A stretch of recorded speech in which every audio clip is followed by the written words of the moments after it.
नमस्कार दोस्तों, आपका स्वागत है यूकेपीएससी डिकोडेड पर। आज यानी 19 जुलाई संडे को Uttarakhand high court ARO assistant review officer का एग्जाम कंक्लूड हुआ है। इस एग्जाम के अंदर बहुत कम सीट्स आई थी। एआरओ के लिए तो बस 15 सीट थी और total I think with librarian मिला के 24 सीट्स थी। तो कंपटीशन नेक टू नेक रहने वाला है। एक एक मार्क्स की बहुत इंपॉर्टेंट वैल्यू है। आज इस वीडियो में मैं आपको कंप्लीट स्ट्रक्चर दूंगा इस पेपर का लेवल, डिफिकल्टी लेवल एनालाइज करेंगे।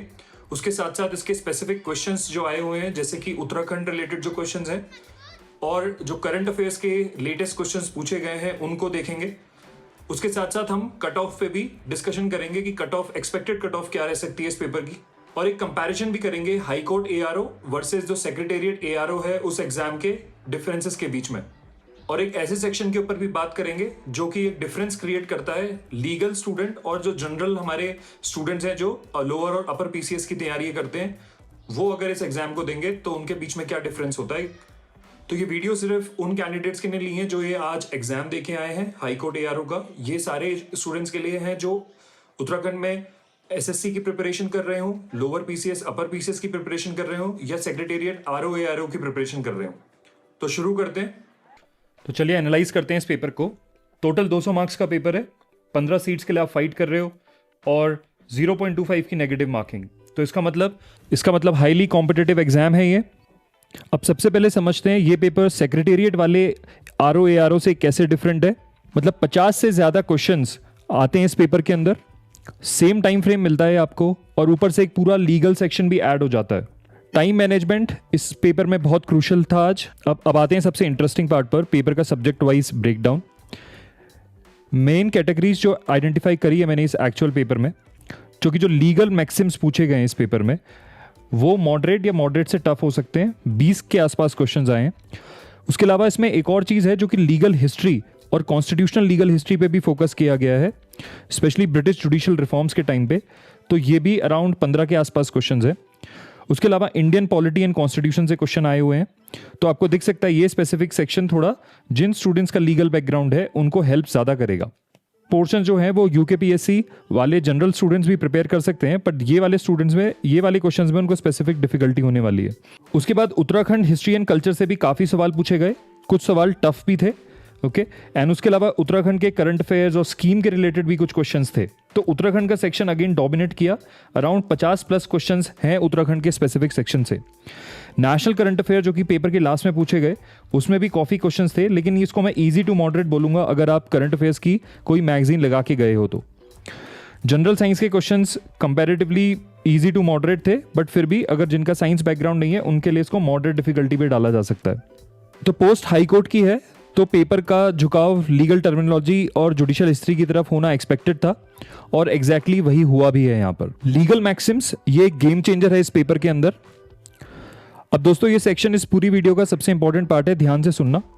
क्वेश्चन नंबर 45 से लेकर 54 तक ये पूरे 10 क्वेश्चंस पूरे एग्जैक्ट लीगल मैक्सिम्स के क्वेश्चन हैं। लैटिन फ्रेजेस हैं, जुडिशियल टर्मिनोलॉजी है और स्पेसिफिक लीगल कॉन्सेप्ट्स हैं यहाँ पर। जैसे कि क्वेश्चन 45 मैंने देखा था, तो वो है रेस जुडिशाटा के बारे में। जो मामला पहले ही न्यायालय द्वारा फैसला हो चुका है उसको फिर से नहीं ला सकते, matter already decided by the court. ऐसे ही बहुत सारे वर्ड्स और दिए गए हैं, जैसे डी ज्योरे का मतलब होता है लीगली रिकॉग्नाइज्ड चीज। वैसे ही ऐसे मैंडेमस का कॉन्सेप्ट तो फिर भी आपको पता होगा, कमांड करना, बट कुछ कॉन्सेप्ट इसमें से ऐसे हो सकते हैं जो कि जनरली स्टूडेंट्स को नहीं पता होते, जैसे ऑडी ऑल्टरम पार्टम। इसका मतलब है नेचुरल जस्टिस का प्रिंसिपल है ये। दूसरी साइड को भी सुनना, मतलब प्राकृतिक न्याय, राइट। नेचुरल जस्टिस का कॉन्सेप्ट है here the other side also. तो अगर ऐसे 15 से 20 सवाल थे, मान लो ऐसे 10 सवाल थे, तो जो लीगल बैकिंग का स्टूडेंट होगा, लॉ स्टूडेंट होगा, वो इसमें से 8 से 9 सवाल सही कर जाएगा, और जो कोई जनरल स्टूडेंट होगा वो 4 से 5 सवाल ही सही कर पाएगा इसमें। तो इसका ये मतलब है कि ये डायरेक्टली अगर 20 क्वेश्चंस में से आपको कम से 6 से 7 मार्क्स पीछे छोड़ देता है, वो भी ऐसे पेपर में जिसकी कट ऑफ ऑलरेडी हाई जाने वाली है। जो स्टूडेंट्स जुडिशरी एग्जाम की प्रिपरेशन करते हैं उनके लिए काफ़ी ईजी वर्ड्स हैं, लेकिन जो जनरल स्टडीज़ की प्रिपरेशन करते हैं उनके लिए डिफिकल्ट हो सकता है। तो बस इस सेक्शन की वजह से आपको दिखेगा कि पेपर में कम से कम 5 से 6 नंबर का गैप बनेगा, चाहे वो टॉप कैंडिडेट भी क्यों ना हो दूसरे एग्जाम्स में, लेकिन यहाँ पर उसको थोड़ी डिफिकल्टी मिलेगी। पर इसका ये मतलब नहीं है कि पेपर जनरल एस्पिरेंट्स के लिए यूजलेस है, बिल्कुल नहीं है। ये लीगल टर्म जैसे जो है res judicata, natural justice, mandamus, ये सब आपके PCS mains, ethics paper, even secretariat, RO ARO में भी पूछे जा सकते हैं आने वाले टाइम में। दो उसके चांसेस कम है, बट एटलीस्ट बेसिक वर्ड्स तो आपको पता ही होने चाहिए। डिफरेंस ये है कि वहाँ 2-3 क्वेश्चन आएंगे और यहाँ पर कम से कम 10 से 15 क्वेश्चन आए हैं। एक बेसिक लिस्ट बना लो, इसलिए 20 से 25 कॉमन लीगल मैक्सिम्स की विद हिंदी मीनिंग। 30 मिनट्स का काम है और ये आपको मल्टीपल एग्जाम्स में हेल्प करेगा, स्पेशली अगर आप ऐसे हाई कोर्ट रिलेटेड एग्जाम्स देते या फिर एडवोकेट जनरल का जो आरओ एआरओ का एग्जाम होता है अगर वो देते हो। मैं एक पीडीएफ बना के इसको टेलीग्राम ग्रुप पे शेयर करूंगा, तो प्लीज टेलीग्राम जो ज्वाइन कर लेना। वहां पर आपको एक लीगल मैक्सिम्स का मैं एक पीडीएफ तैयार करके दे दूंगा जो आपको फ्यूचर एग्जाम्स में हेल्प करेगा। Next, Uttarakhand GK and current affairs section. अब आते हैं इस सेक्शन पर जो डायरेक्टली आपके एग्जाम का है। चाहे आप secretariat, RO, ARO, lower PCS, upper, कोई भी उत्तराखंड स्टेट एग्जाम दे रहे हो, इस पेपर में उत्तराखंड जीके के कम से कम 50+ क्वेश्चंस हैं, करंट अफेयर्स इंक्लूडेड। इनमें बहुत सारे क्वेश्चंस आपके अपकमिंग एग्जाम्स में भी रिपीट होंगे या इन्हीं क्वेश्चन से सिमिलर क्वेश्चंस आएंगे। उत्तराखंड बजट 2026-27 बहुत इंपॉर्टेंट है, अभी ये नेक्स्ट फरवरी तक रेलेवेंट है, तो प्लीज इसको रट लो। ये सवाल आया था, बजट, टोटल बजट का साइज, तो ये नंबर 1,11,000 करोड़, ये लाइन याद कर लो, ये मल्टीपल एग्जाम्स में पूछी जाएगी। उसके साथ साथ यूसीसी में 2 से 3 क्वेश्चंस आए हैं। मिनिमम मैरिज एज पूछा है यूसीसी के हिसाब से कितनी है, तो 18 वुमेन के लिए और 21 मेन के लिए। उसके अलावा मैंडेटरी रजिस्ट्रेशन है या नहीं लिव इन में पूछा है। यूसीसी उत्तराखंड का एक हॉटेस्ट टॉपिक है, पिछले साल में इसके मेंस में भी क्वेश्चन आए हैं और उसके अलावा इसके प्रीलिम्स में भी क्वेश्चन पूछे जा चुके हैं। पहले बस ये सिंपल क्वेश्चन आया था कि क्या उत्तराखंड फर्स्ट स्टेट है या नहीं यूसीसी इंप्लीमेंट करने वाला, और अब इसकी निटिग्रिटीज में क्वेश्चंस बन रहे हैं, तो आपको ये टॉपिक अच्छे से करके जाना है। Next, national games. 38th national games Uttarakhand में हुए थे, राइट, तो उसके अलावा 39th नेशनल गेम पहुंच लिया गया है जो कि मेघालय में हुए हैं। तो national games continues to be an important topic because they happened in Uttarakhand. Nobel peace prize, Nobel prizes भी इंपॉर्टेंट टॉपिक रहता है। मैं आपको एक फुल वीडियो करंट अफेयर्स के जो भी क्वेश्चंस हैं उसकी बना के दूंगा, बट फिलहाल एक ब्रीफ हाईलाइट दिखा रहा हूं किस तरीके के क्वेश्चंस पूछे गए हैं। थीम्स पे क्वेश्चंस आए हुए हैं। इंटरनेशनल वुमेन डे की थीम या WEF डेवोस, जो वर्ल्ड इकोनॉमिक फोरम डेवोस की थीम पूछी गई है। नेम्स के ऊपर क्वेश्चन आए हुए हैं, जैसे कि EU काउंसिल का प्रेसिडेंट कौन है पूछा गया है। होस्ट कंट्रीज पूछी जाती हैं, हेडक्वार्टर्स पूछे जाते हैं, तो होस्ट कंट्रीज कर लेना इंपॉर्टेंट समिट्स की। 1971 वॉर फिल्म जो कि 21 करके मूवी आई थी, सेकंड लेफ्टिनेंट अर्जुन खेतरपाल के ऊपर थी, ये क्वेश्चन आया हुआ है। तो मूवीज के क्वेश्चंस भी देखा जाते हैं जो कभी कभी पूछे जाते हैं। फाइटर जेट पे क्वेश्चन आया है, किस फाइटर जेट की 25th एनिवर्सरी हुई, तो वो तेजस है जो 2001 में इंडक्ट किया गया था। तो इसलिए मैंने आपको पहले ही बताया जिस क्वेश्चंस की एनिवर्सरीज होती हैं 25, 50 या 100 साल की, वो क्वेश्चन ज्यादा इंपॉर्टेंट हो जाते हैं हमारे लिए। तो आपने देखा कैसे थीम्स पे क्वेश्चन आ रहे हैं। वुमेन डे की थीम, WF की थीम, नेशनल गेम्स, UCC, उसके अलावा प्राइम मिनिस्टर ऑफ श्रीलंका क्या है उसका नाम, तो आपको आसपास के लीडर्स, इंटरनेशनल लीडर्स के नाम पता होने चाहिए। नोबेल पीस प्राइज एक इंपॉर्टेंट टॉपिक रहता है, प्राइजेस पे भी 2-3 क्वेश्चन आए हुए हैं। तो these are the common themes. अभी इस बार गेम्स में मैंने कम क्वेश्चन देखे हैं, पर गेम्स में भी क्वेश्चन बनते हैं, कोई इंपॉर्टेंट गेम कौन जीता, इस तरीके से। उत्तराखंड जीके को एक ओवरऑल एनालाइज करते हैं। जैसे कि मैंने आपको जब मैंने PYQ ट्रैकर दिया था तो आपको बताई थी कि कैसे थीम्स आती हैं, तो उसमें ज्योग्राफी की थीम से कुछ क्वेश्चन आए हैं, जैसे कि पासेस, ये हर साल पूछे जाते हैं। उसके अलावा फेस्टिवल्स या फेयर्स, उसके अलावा मैंने आपको बताया था डिस्ट्रिक्ट बेस्ड क्वेश्चंस आते हैं, रिपीटेड। सेंसस टाउन का क्वेश्चन आया है, UK डिस्ट्रिक्ट, ये सेम रिपीटेड कॉन्सेप्ट है।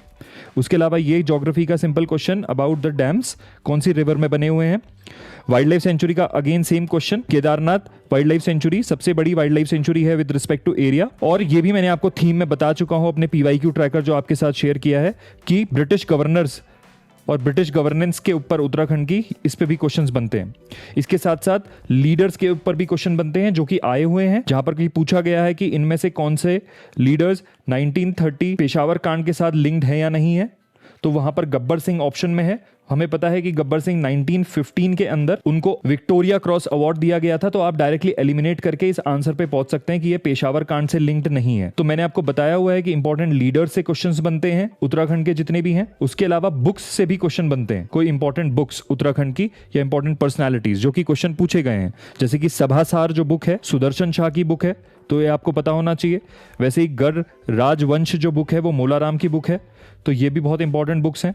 तो इस तरीके की बुक आपको स्पेसिफिकली करके जानी है जो उत्तराखंड हिस्ट्री को बनाने में हेल्प करती है। वैसे ही जीआरसी विलियम्स की एक बुक पूछी गई है। तो ये रिपीटेड क्वेश्चंस हैं जो एग्जाम्स में आते हैं, तो आपको पता होने चाहिए, एक्सपेक्टेड है आपसे। तो आई होप आप समझ रहे हो कि पेपर को किस तरीके से एक सिमिलर थीम पे बने हुए हैं, इसलिए इन क्वेश्चंस को मैं डिफिकल्टी इजी टू मॉडरेट रखा हूं, राइट। ये देखो एक और क्वेश्चन पर्सनालिटीज पे जो हमने देखा था, मूवमेंट्स के रिलेटेड क्वेश्चंस आते हैं, मैंने आपको बता रखा है। यहाँ पर भी मूवमेंट के रिलेटेड फिर क्वेश्चन आया है। वैसे ही मैंने आपको बताया है कि पर्सनालिटीज पे क्वेश्चन आते हैं, तो यहाँ पर भी सिंपल पर्सनालिटी पे क्वेश्चन आया है। बचेंद्री पाल माउंटेनियरिंग से रिलेटेड है, कटारिया, ओके, ये जो हॉकी प्लेयर है हमारी। इसी तरीके से इजी क्वेश्चंस बन जाते हैं अगर आपको बेसिक अंडरस्टैंडिंग है। उसी तरह एक और थीम है जिससे काफी सारे क्वेश्चंस पूछे गए हैं और आपको वो भी करना चाहिए, स्पेशली इस एग्जाम के लिए, जो कि है लीगल हिस्ट्री। ये questions even upper PCS lower PCS exams में भी पूछे जाएंगे आपसे, जैसे कि 42nd कॉन्स्टिट्यूशनल अमेंडमेंट के बारे में पूछा गया है, आर्टिकल्स पूछे गए हैं स्पेसिफिकली। आर्टिकल 32 को सोल ऑफ द कॉन्स्टिट्यूशन कौन बोलता है, बी आर अम्बेडकर, इस पे क्वेश्चन आया हुआ है। ये सिंपल क्वेश्चंस हैं, डायरेक्टली आप आंसर कर सकते हो। वैसे ही कमिटीज पे क्वेश्चन आता है, वो भी आया हुआ है कि यूनियन कॉन्स्टिट्यूशन कमेटी के हेड कौन थे, वो है जवाहरलाल नेहरू। ये सेक्शन को भी आपको अच्छे से प्रिपेयर करना चाहिए, एग्जाम्स में ये पूछे जाते हैं। उसके अलावा नेशनल थीम पे मैं काम कर रहा हूँ और मैं आपको बताऊंगा कि ये पॉलिटी हिस्ट्री के कौन से क्वेश्चंस बनते हैं। ये एक उसमें से सेक्शन होता है और दूसरा सेक्शन स्पेसिफिकली होता है, ब्रिटिश गवर्नमेंट थी इंडिया के अंदर, तो उन्होंने बहुत सारे एक्ट्स लेके आए। पहले रेगुलेटिंग एक्ट आए, फिर इंडियन काउंसिल एक्ट आए और फिर गवर्नमेंट ऑफ इंडिया एक्ट आए। इन पे डेफिनेटली एग्जाम्स में हर साल क्वेश्चंस बनते हैं, तो आपको ये करके जाने, इसी से बस इसी थीम से कम 5 से 6 क्वेश्चंस बने। जैसे कि कॉर्नवालिस ने रेवेन्यू और जुडिशरी को सेपरेट किया, वॉरेन हेस्टिंग्स रेगुलेटिंग एक्ट लेके आए 1773 के अंदर और उसके थ्रू वो पहले गवर्नर जनरल बने। फेडरल कोर्ट किस एक्ट ने बनाया, सिंपल क्वेश्चन है, गवर्नमेंट ऑफ इंडिया एक्ट 1935 ने फेडरल कोर्ट बनाया। एक और थीम जो काफी ज्यादा पूछी जाती है एग्जाम्स में, वो इसमें फिर रिपीट हुई है, जो कि है around Cripps mission, August offer, cabinet mission इसको अरेंज करने के लिए। और वैसे ही हमारे नेशनल मूवमेंट के रिगार्डिंग हो सकती है, जैसे कि 14 demands of Jinnah, Irwin pack. ये था ओवरऑल एनालिसिस। अब बात कर लेते हैं फटाफट कट ऑफ के रिगार्डिंग। तो हाई कोर्ट एआरओ की जो कट ऑफ है आउट ऑफ 200 मार्क्स बनेगी, जो कि जनरल हमारी एआरओ की कट ऑफ बनती है सेक्रेटेरिएट वाले, वो 150 से बनती है।